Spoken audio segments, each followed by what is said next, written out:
दीपावली का आयोजन अयोध्या वासियों ने मर्यादा पुरुषोत्तम भगवान श्री राम के 14 वर्ष के वनवास के उपरांत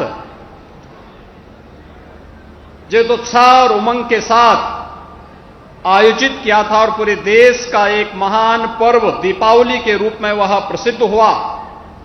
आज आदरणीय प्रधानमंत्री जी के अयोध्या आगमन पर प्रभु श्री राम के अभी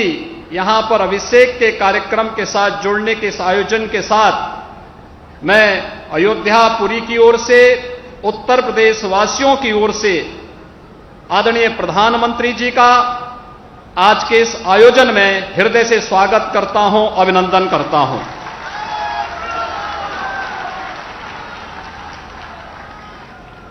आज के इस आयोजन में यहां पर श्री राम जन्मभूमि तीर्थ क्षेत्र के अध्यक्ष मणिराम दास सावनी के श्री महंत पूज्य नृत्य गोपाल दास जी महाराज, पूज्य संतजन, राष्ट्रीय स्वयंसेवक संघ के माननीय सरकारवाह और अन्य हमारे विचार परिवार के पदाधिकारीगण, उत्तर प्रदेश सरकार में मेरे सहयोगी आदरणीय राज्यपाल जी के नेतृत्व में मेरे साथ दोनों उप मुख्यमंत्री श्री केशव प्रसाद मौर्य जी, श्री ब्रजेश पाठक जी, श्री स्वतंत्र देव सिंह जी, श्री जयवीर सिंह जी, प्रदेश अध्यक्ष चौधरी भूपेंद्र सिंह जी, पूर्व केंद्रीय मंत्री और प्रदेश के प्रभारी माननीय श्री राधा मोहन सिंह जी समेत मैं आप सभी गणमान्य अतिथियों का, पूज्य संतों का आज के इस आयोजन में हृदय से स्वागत करता हूं, अभिनंदन करता हूं। भाइयों बहनों, हम सब जानते हैं अयोध्या कुछ लोगों ने अपनी कुत्सित राजनीति के लिए वीरान बना दी थी, लेकिन जिस अयोध्या के बारे में मर्यादा पुरुषोत्तम भगवान श्री राम ने स्वयं इस बात को कहा हो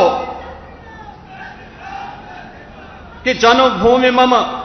पुरी सुहावनी, उत्तर दिशि वह सरजू पावनी, आखिर वह अयोध्या कैसे वीरान हो सकती थी। आज से 6 वर्ष पहले आदरणीय प्रधानमंत्री जी के मार्गदर्शन, उनकी प्रेरणा से अयोध्या का दीपोत्सव का कार्यक्रम प्रारंभ हुआ, पूज्य संतों का सानिध्य प्राप्त हुआ, पूरी अयोध्यावासी उसके साथ जुड़ते हुए दिखाई दिए और लगातार यह प्रदेश का एक उत्सव, देश का एक उत्सव बनता गया। आज ये अपनी सफलता की एक नई ऊंचाई को छू रहा है, जब मर्यादा पुरुषोत्तम भगवान श्री राम के उन आदर्शों को अपने जीवन में उतारने वाले, उन आदर्शों के अनुरूप देश के अंदर राम राज्य की उस परिकल्पना को साकार करने वाले, जिन्होंने पिछले 8-8.5 वर्ष के दौरान देश के अंदर, जो हम राम राज्य की बात जब करते हैं तो संत तुलसीदास जी ने बहुत अच्छी व्याख्या उसकी कई की है कि दैविक भौतिक तापा, राम राज नहीं काहू व्यापा। यानी चाहे वह आदि दैविक हो, आदि भौतिक हो, आध्यात्मिक हो, किसी भी प्रकार के दुख के लिए जहां कोई जगह नहीं, वह राम राज्य की उस परिकल्पना को, जो एक धार्मिक राज्य न होकर के 135 करोड़ लोगों की भावनाओं का प्रतिनिधित्व करने वाला, भारत का एक भारत श्रेष्ठ भारत बनाने की परिकल्पना को साकार करने वाला भारत की वर्तमान व्यवस्था। और भाइयों बहनों, पिछले 8 वर्षों के दौरान इस देश ने और दुनिया ने देखा है, हमने विगत 2.5 वर्ष के दौरान पूरी दुनिया ने कोरोना को देखा है, कोरोना जैसी महामारी का सामना किया है, लेकिन कोरोना जैसी महामारी के बावजूद लोकतांत्रिक मूल्य और आदर्शों का पालन करते हुए भारत की 135 करोड़ लोगों को अपने परिवार की तरह देखभाल करने वाले, फ्री में टेस्ट, फ्री में वैक्सीन, फ्री में उपचार और 80 करोड़ गरीबों को फ्री में राशन देने की व्यवस्था आदरणीय प्रधानमंत्री जी ने लगातार 2.5 वर्ष से पूरे देशवासियों को कर रहे हैं। बिना भेदभाव के कर रहे हैं, बिना भेदभाव के हर गरीब के घर में शौचालय का बन जाना, बिना भेदभाव के हर गरीब के सिर को ढकने के लिए छत देकर के प्रधानमंत्री आवास की योजना को उपलब्ध करा देना, बिना भेदभाव के हर गरीब के घर तक विद्युत की लाइन पहुंचा करके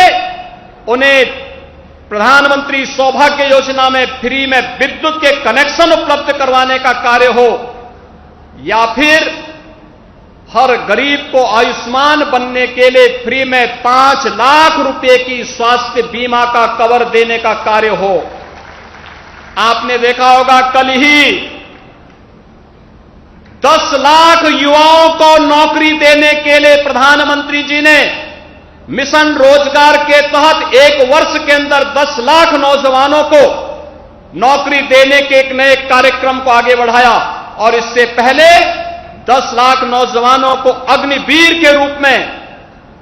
देश की सेनाओं में सम्मानजनक स्थान पर भर्ती होने की प्रक्रिया को जोड़ने की कार्रवाई रही हो। ये सभी राम राज्य की इस परिकल्पना को साकार करता है। विकास की प्रक्रियाएं जिस रूप में बढ़ी हैं, हम सब सौभाग्यशाली हैं कि देश के अमृत महोत्सव वर्ष में हम सब ने देश के अंदर देश के इंफ्रास्ट्रक्चर को भी, गांव और गली को भी, स्मार्ट सिटी के मिशन को भी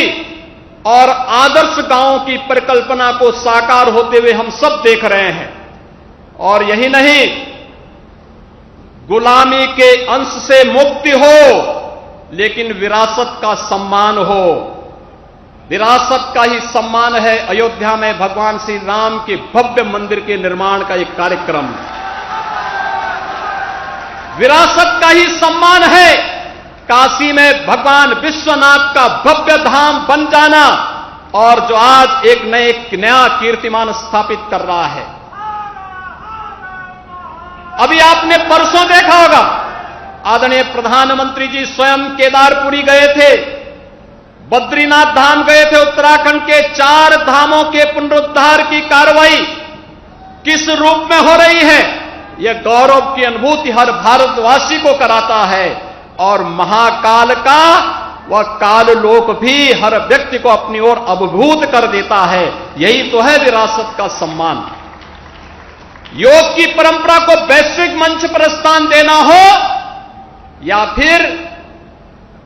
प्रयागराज कुंभ के माध्यम से दुनिया के सबसे बड़े आयोजन को एक नई ऊंचाइयों तक पहुंचाने का, अयोध्या का यह दीपोत्सव का एक कार्यक्रम उसी विरासत को सम्मान देने की कड़ी का आदरणीय प्रधानमंत्री जी की प्रेरणा से किए गए प्रयास का परिणाम है। आज उत्तर प्रदेश के अंदर विंध्यवासिनी धाम के पुनरुद्धार की कार्रवाई, वहां के कॉरिडोर के निर्माण का कार्य युद्ध स्तर पर चल रहा है। रामायण सर्किट का कार्य हो या कृष्णा सर्किट का कार्य, मथुरा वृंदावन के विकास को एक नया आयाम देने की कार्रवाई चल रही हो, या फिर बौद्ध परिपथ का कार्य हो, या फिर देश के शक्तिपीठों के पुनरुद्धार का कार्य, ये युद्ध स्तर पर देश के अंदर चल करके एक ओर गांव, गरीब, किसान, नौजवान, महिलाएं और समाज के प्रत्येक तबके को शासन की योजनाओं का लाभ देना, और उसी का परिणाम है कि आदरणीय प्रधानमंत्री जी जब देश के अंदर किसी भी कोने में जाते हैं, पूरब में हो या पश्चिम में, उत्तर में हो या दक्षिण में, पूरा भारत एक साथ एक स्वर से उनके नेतृत्व में बोलता हुआ दिखाई देता है, डोलता हुआ दिखाई देता है, चलता हुआ दिखाई देता है। और यही नए भारत के, श्रेष्ठ भारत के एक भारत श्रेष्ठ भारत के शिल्पकार आदरणीय प्रधानमंत्री जी का आगमन आज अयोध्या धाम में दीपोत्सव के इस कार्यक्रम में हुआ है। यहां पर प्रभु श्री राम के अभिषेक के साथ आदरणीय प्रधानमंत्री जी का जुड़ना पूरे भारतवासियों को अभिभूत कर रहा है।